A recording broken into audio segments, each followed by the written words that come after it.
Joining me now, Trey Gowdy, former Oversight Committee chairman and now a Fox News contributor. Trey, good to see you tonight. What do you think? Does Peter Strzok have a case here? Was he unjustly relieved of his duty?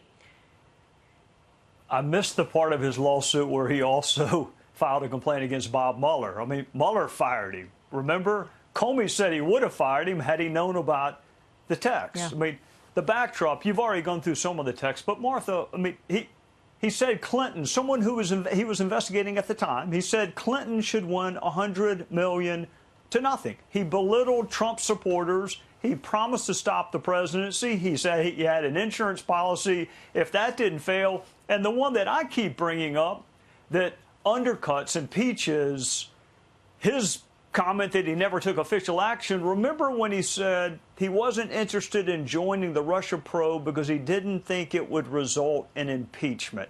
This is a counterintelligence career FBI agent where what Russia did to this country was not enough for him. That's not enough to get him interested. He wanted it to involve impeachment. So if he's going to start suing people that fired him, he needs to start with Mueller. Yeah, I mean, Mueller, as you said, when he saw those text messages, he believed that it was, at the very least, not a good look for his investigation. To have this person associated with it was going to appear to be a conflict of interest. And, it seems, and then when you look at what the DOJ found, they also made some pretty strong assessments in terms of identify the large number of routine work-related communications. The text messages were personal, and they were all done on FBI-issued phones. I mean, it was clear that both Robert Mueller and the Inspector General found fault with his service at the FBI. Is this about getting his pension? Is it about, he's got a GoFundMe page where he's raised almost $500,000. I think we have a look at that page. Is this about money, do you think?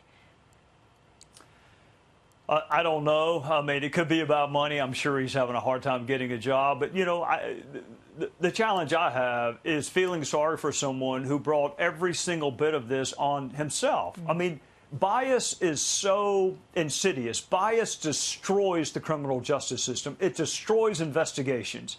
And here you have a case agent who was supposed to be investigating Hillary Clinton while he hoped she won the presidency with a historically large margin of victory, I might add, $100 million to nothing.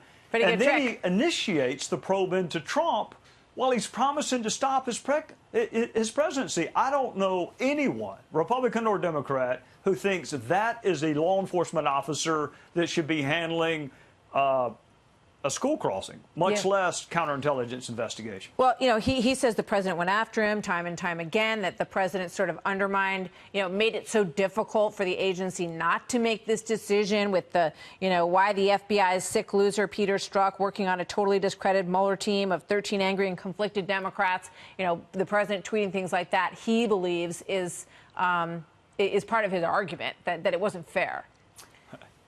Right, but the head of those allegedly 13 angry Democrats also fired him. I mean, Bob Mueller fired him. Jim Comey, who is no fan of the person you're talking to right now, when we deposed him, he would have gotten rid of Peter Strzok if he'd known about the text. I mean, Peter Strzok need blame no one other than himself for writing what he wrote. He was unfit to investigate either of the presidential candidates. How this is going to turn out, I don't know. It's D.C. I don't know what a jury's going to do with it, but he is unfit for law enforcement. And whoever fired him, I guess it was Chris Wray. I am sure that Chris did not do it because of pressure from President Trump. If that were the case, Mick Mulvaney would have been fired a long time ago. Trey Gowdy, good to see you, sir. Thank you very much for being here tonight. Yes, ma'am.